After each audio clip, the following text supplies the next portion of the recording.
Sir నమస్తే sir. నమస్తే. So ఇప్పుడు బండ్ల గణేష్ వర్సెస్ ప్రకాష్ రాజ్ అని చెప్పేసి ఒక పెద్ద కాంట్రవర్సీ నడుస్తుంది. అంటే పవన్ కళ్యాణ్ గారి మాటలకి ప్రకాష్ రాజ్ మనకు తెలుసు కదా జస్ట్ ఆస్కింగ్ అని అంటాడు. సో ఇప్పుడు ఈ ఇద్దరిలో ఎవరిది తప్పు ఉంది అనుకుంటున్నారు మీరు, ప్రకాష్ రాజు అండ్ బండ్ల గణేష్? ఫస్ట్ కెలికింది ఎవడు? ప్రకాష్ రాజ్. ఈడు పవన్ కళ్యాణ్ విషయంలో పెద్ద పుడింగాళ్ళగా వచ్చేస్తాడు. అరే ప్రకాష్ రాజ్, నువ్వు ఒకడు మా అయితే 10, 100, 1000, 10,000, 1,00,000. పవన్ కళ్యాణ్ గారు వెంట ఎంతమంది ఉంటారా? దాదాపు 1,30,00,000 దాకా ఉంటారా? నీ ఆల్త పాలత లెక్కలో 10 లక్షలు తీసేసుకున్నా. అరే నీవేం చేయండిరా? మాట్లాడితే ఆయన జోలికి వస్తావు. ఆయన ఏం మాట్లాడకూడదా? ఆయన వాక్కు చాతుర్యం లేదా? ఆయన పార్టీ గురించి మాట్లాడుకోకూడదా? ఆయన కార్యకర్తల గురించి మాట్లాడుకోకూడదా? ఆయన మీటింగ్లు పెట్టుకోకూడదా? ఏందిరా నువ్వు? నీ వాల్యూ బాగొట్టుకుంటున్నావు. ముఖ్యంగా ఏంటంటే నువ్వు ఎక్కడో చోట పోటీ చేయాలి, ఎమ్మెల్యేగానో ఎంపీగానో గెలవాలని చాలా ఫైట్లు చేస్తున్నావు. అవన్నీ కాదు. మంచిగా పవన్ కళ్యాణ్ అయినా ఎవరినైనా అక్కడ నీ కర్ణాటకలో ఆల్రెడీ పోటీ చేసే ఓడిపోయావు. లోకల్ పీపుల్ మంచిగా పేరు తెచ్చుకో, పేరు సంపాదించు. అర్థమైందా? నువ్వు క్రిస్టియన్వి, అర్థమైందా? అందరూ తెలుసు. మతాలను రెచ్చగొట్టొద్దు. అంటే ప్రశ్నించడం తప్ప అని చెప్పేసి ఆయన సపోర్ట్ చేసేవారు. ప్రశ్నించడం ఏంటిరా? ఏం ప్రశ్నిస్తావు? ఏం దొరా రా దొరా, వెల్కమ్ దొరా. నువ్వెవడవరా బాడకం? సింగిల్ గా వస్తావా? ఇది తెలంగాణ. ఇక్కడిక్కడే కొట్లాట్ల పంచాయతీలు జరుగుతుంటే కర్ణాటకలో పుట్టినోడికి నీకేం పనిరా? ఇక్కడే ఆంధ్ర వాడే ఇక్కడ రావద్దు అంటున్నారు తెలంగాణకి. మరి కర్ణాటకుడు నీకేం పనిరా భయ్? సరే ఇప్పుడు బండ్ల గణేష్ గారు అన్నట్టు ఆయన అడ్రస్ ఏందంటారు? తమిళ్ అంటారా, తెలుగు అంటారా, కన్నడ అంటారా? ఇప్పుడు అదే కదా పెద్ద పంచాయతీ. ఈడు ఎక్కడ పడితే అక్కడ ఏళ్ళు పెడతాడు ఈ పాల్తుగాడు. ఎరా అయ్యా మంచిగా ఉండదు బిడ్డ. నువ్వు తెలుగు రాష్ట్రాల్లో అడుగు పెడితే మాత్రం నీకు ఎక్కడైనా ముక్కలు అవుతాయి. ఇక అయిపోయింది. ఎవడ చూస్తా ఊరుకోరు. పవన్ అభిమానులు చూస్తా ఊరుకోరు.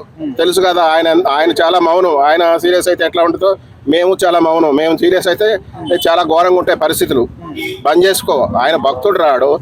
అర్థమైందా? ఇప్పుడు శ్రీరాముడికి హనుమంతుడు ఎలాగో పవన్ కళ్యాణ్ గారికి బండ్ల గణేష్ అలాగా. బండ్ల గణేష్ కాదు మేమంతా. నీ ఎందుకని ఎంతమంది వస్తారా? ఒక మత పిచ్చోళ్ళు తప్ప. ఆ మతాన్ని అడ్డుపెట్టుకు బతుకుతున్నావు నువ్వు. దయచేసి ఎవరికైనా చెప్తున్నావు, ఒక మతాన్ని అడ్డు పెట్టుకోకండి. ఒక మతాన్ని ఖరాబ్ చేయకండి. దేశం కోసం బతకండి, మీ పదవుల కోసం బతకండి, పోటీ చేయండి, గెలవండి, ఏమైనా చేయండి. ప్రకాష్ రాజ్ నీకు మంచి సీరియస్గా చెప్తున్నా. ఇంకెప్పుడు ఇట్లాంటి వ్యవహారాలు చేస్తే మాత్రం నీకు బండ్ల గణేష్ ఇక వాళ్ళు వీళ్ళు కాదు. డైరెక్ట్ నీ ఇల్లు ఎక్కడుందో నువ్వు ఎక్కడుందో మేము వస్తాము. పోనీ నువ్వు వేరే విషయాల్లో జోక్యం చేసుకుంటావరా? పవన్ కళ్యాణ్ వస్తే చాలా తప్పే. పవన్ కళ్యాణ్ ఎందుకు వచ్చాడు? హైదరాబాద్ పవన్ కళ్యాణ్ ఎందుకు వస్తున్నాడు? క్రియాశీలక సభ్యుల్ని 2,000 మందిని జాయిన్ చేశారు ఇక్కడ. వాళ్ళు సాధకులు అంటారు. వాళ్ళు దాదాపు 4-5 లక్షల మందిని తెలంగాణలో క్రియాశీలక సభ్యులుగా సభ్యత్వాలు ఇచ్చి జాయిన్ చేయించారు. 2,000 మంది మీటింగ్ కోసం ఆయన మీటింగ్ పర్మిషన్ తీసుకుని సంధ్యా కన్వెన్షన్ హాల్లో మీటింగ్ పెడతాం కోసం తీసుకుంటే అది పోలీసులు క్యాన్సిల్ చేశారు. క్యాన్సిల్ చేస్తే కోర్టుకు వెళ్తే కోర్టు రిజెక్ట్ చేసింది.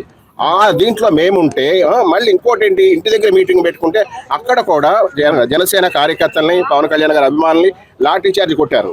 ఈ టెన్షన్లో మేనుంటే దొరా వస్తావా, అదా ఇదా వెల్కమ్ ఏందిరా? ఏం నువ్వేమన్నా సీఎంవా పిఎంవా? అంటే సార్ ఇప్పుడు బండ్ల గణేష్ గారు కూడా ఒరే అరే అని చెప్పేసి సంబోధించడము తప్పు కాదంటారా? అరే ఇప్పుడు ముందు వాడు అన్నాడయ్యా, వాడు కెలకబట్ట కదా వచ్చేది. ఇప్పుడు పవన్ కళ్యాణ్ విషయంలో కూడా ఇక్కడ ఎందుకు వచ్చింది అర్థమైందా? ఆయన ప్రొఫెసర్ నాగేశ్వరరావు కెలకబట్టి ఇదంతా స్టార్ట్ అయింది. ఇది పోయిపోయి తెలంగాణ జాగిరి తెలంగాణ ఇది ఒక సెంటిమెంట్ గా మారిపోయింది. ఫస్ట్ కెలికినోడిది తప్పు. ఇంతకు ముందు కూడా చాలా సందర్భాల్లో ప్రకాష్ రాజ్ గారు కళ్యాణ్ గారిని విమర్శిస్తూ జస్ట్ ఆస్కింగ్ అని చెప్పేసి అంటే చాలా పోస్టులు పెట్టారు. కానీ ఎవరు కూడా రియాక్ట్ అవ్వట్లేదు, ఎవరు ఏమనట్లేదు అని చెప్పేసి ఇంత మితిమీరిపై మాట్లాడుతున్నారు. అందుకే ఇప్పుడు మా టైం దగ్గరకు వచ్చింది బిడ్డ. ఇక మేము మౌనంగా ఉన్నాఅని చెప్పి మేము ఇక రెచ్చిపోతాం. ఏంటి మంచిగా పేద ప్రజల కోసం ఎవరైనా ఏ రాష్ట్రం గురించి అయినా పోరాడండి, మాకు నో ప్రాబ్లం. మా పార్టీ దేశం కోసమే కాదు, పవన్ కళ్యాణ్ గారి సిద్ధాంతం ప్రపంచం కోసం. పేద ప్రజలు హ్యాపీగా ఉండాలి, పేద ప్రజలు పట్టిన మెతుకులు తినాలి అనే సిద్ధాంతం. పేద ప్రజల కోసమే మా పార్టీ జనసేన. కాబట్టి ఒకటి గుర్తుపెట్టుకోండి, పేదవాళ్ళ జోలికి పెద్దవాళ్ళు వస్తే మాత్రం మేము 100% ఫైట్ చేస్తాం. ఈ పెద్దవాళ్ళు ఏంటంటే రాజకీయాల కోసం వాళ్ళ కంపెనీలు వాళ్ళ ఫ్యాక్టరీలు ఏవేవో ఇదే పాలత వ్యవహారాలు. అందుకే ఆయన వస్తుంటే ఇక్కడ భయం. సార్ ఇప్పుడు దేశవ్యాప్తంగా చాలా మంది పొలిటీషియన్స్ ఉన్నారు, చాలా పొలిటికల్ పార్టీస్ ఉన్నాయి, అందరూ కూడా తప్పులు చేస్తారు. కానీ ఈయన మాత్రం ఓన్లీ పవన్ కళ్యాణ్ గారిని ఎందుకు టార్గెట్ అంటారు? హిందూ ధర్మం గురించి మాట్లాడతారైనా? హిందూ ధర్మం గురించి పోరాడతాడు, దేశం కోసం పోరాడతాడు, ధర్మం కోసం పోరాడతాడు. మంచి వ్యక్తి. ఇప్పుడు ఎందుకంటే పవన్ కళ్యాణ్ గారు మంచివారు. ఆయన ధర్మాన్ని నేనేమన్నా ఆయన ఏమన్నా రియాక్ట్ అవ్వరు. ఇలా ఆయన ఏంటంటే ఇంకా ఆచి తూచి కొద్ది రోజులు ఆలోచించి సరే ఏదో ఒక సమాధానం చెప్తాడు.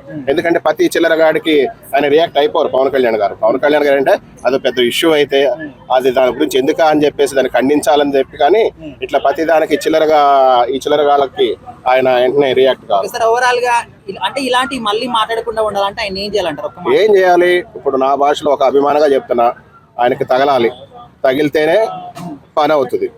అర్థమైందా? అది ప్రకాష్ రాజుకి మాత్రం తగలాలి. అలాగా తెలంగాణ ప్రజలు కూడా పవన్ కళ్యాణ్ గురించి తప్పుగా అనుకోవద్దు. ఆయన కొంతమంది ఆయన కొనుక్కున్న ల్యాండు హైడ్రా కమిషనర్ ఇచ్చారు, రిజిస్టర్ ఆఫీస్ ఇచ్చింది, అక్కడ ఊరు ప్రజలు కూడా ఆయన ల్యాండ్ సొంత ల్యాండ్ అని చెప్పారు. ఏదో ప్రచారాలు చేస్తున్నారు. అక్కడ ఏవో బీరు బాటిల్లో బోరు బాటిల్లో ఏవేవో చూసి ఏవేవో ట్రోలింగ్ చేస్తున్నారు కొంతమంది.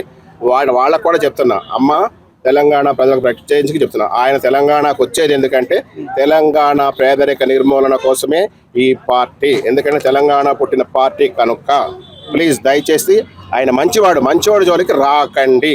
మమ్మల్ని కెలుగుతున్నారు మీరు. అర్థమైందా? జనసేన కెలకబట్టే మేము రావటం జరుగుతుంది.